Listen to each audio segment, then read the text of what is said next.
here, all the stock was taken out. We've lifted everything high up that we can do. So that's phase one of our plan. Today we'll keep an eye on the river, and at the point where we think it's going to come out, we'll get all the industrial equipment out. For now, people watch and wait, dreading what tomorrow may bring. Sally Biddulph, ITV News. Live to Ben Chapman, who's in Mytholmroyd in West Yorkshire. How's it doing there at the moment, Ben?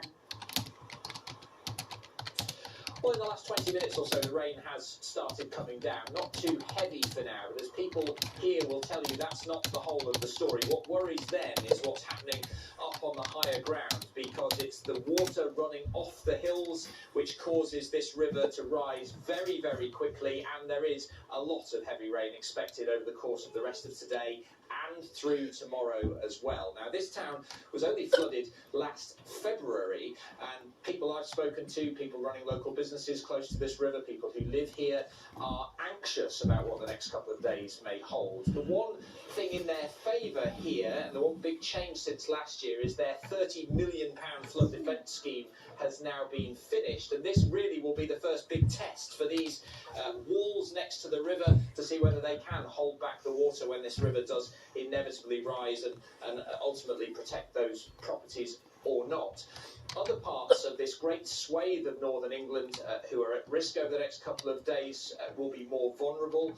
MPs for this area, Calderdale, and for York as well, have called for a preemptive COBRA meeting from the government.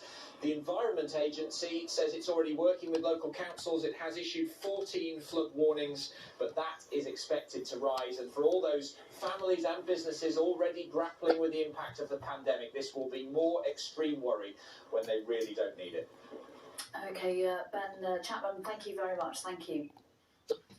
Police say they've stopped a man riding an e-scooter along the M1 in the early hours of this morning. South Yorkshire Police say they received numerous calls from concerned drivers who spotted the scooter heading north in the Sheffield area. It had no insurance, and officers said poor weather conditions made it a recipe for disaster. Donald Trump is spending his final full day in the White House. Tomorrow lunchtime in Washington, Joe Biden will take office, becoming the country's 46th president. Until then, the Capitol is preparing for an inauguration without a crowd, dealing with threats of violence and welcoming a history-making Vice President, Kamala Harris. Here's our Washington correspondent, Robert Moore. Last night on the National Mall, organisers of the inauguration unveiled a patriotic display of flags.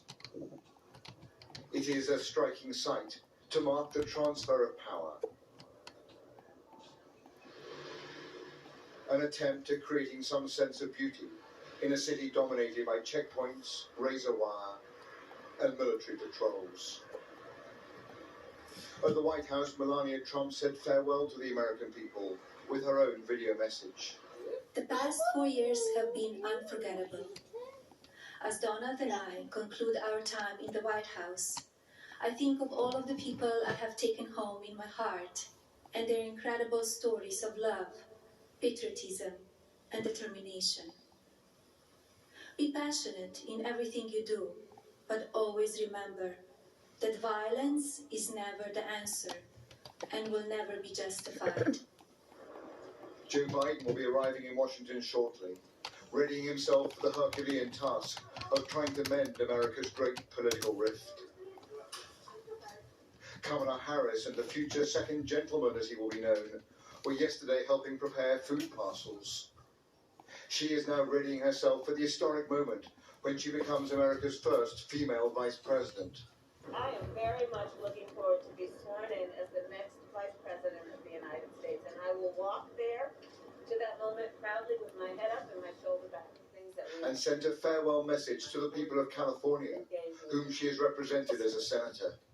And so I just wanted to say thank you. Of course, I'm not saying goodbye. In many ways, I'm now saying hello as your vice president. Donald Trump will now be departing the White House in exactly 24 hours' time, the end of his erratic and divisive presidency. It is not without irony that the man who promised law and order will be leaving behind a city with the military on the streets, and which is still stunned by the assault on Congress 2 weeks ago. America America is waking up to the last full day of the Trump presidency. But the drama of these years may not be over. That Senate trial on a charge of inciting an insurrection is now imminent. Robert Moore, ITV News, Washington. And the Biden inauguration will be live here on ITV tomorrow. Tom Bradby will host a special programme from Washington from 4 p.m. Finally, this lunchtime, a story with a very happy ending. 8-year-old Evie Hodgson was diagnosed with a rare blood disorder during the first lockdown and needed a stem cell transplant to survive.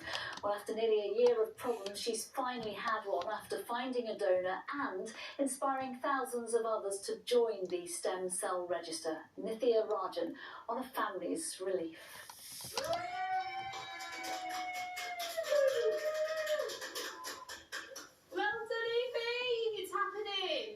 A moment of joy. We've got Daddy on live WhatsApp. As Mum and Dad watch with relief as their 8-year-old Evie finally underwent a treatment that could save her life. In my mind, until I could physically see those stem cells going into Evie, I didn't quite believe that it was going to happen. I was very, very happy and nearly started crying. I just packing my bag for hospital. Evie was due to have her treatment in August. She was diagnosed with a rare blood disorder during the first lockdown, which left her tired and prone to infections. But at the very last minute, her donor pulled out.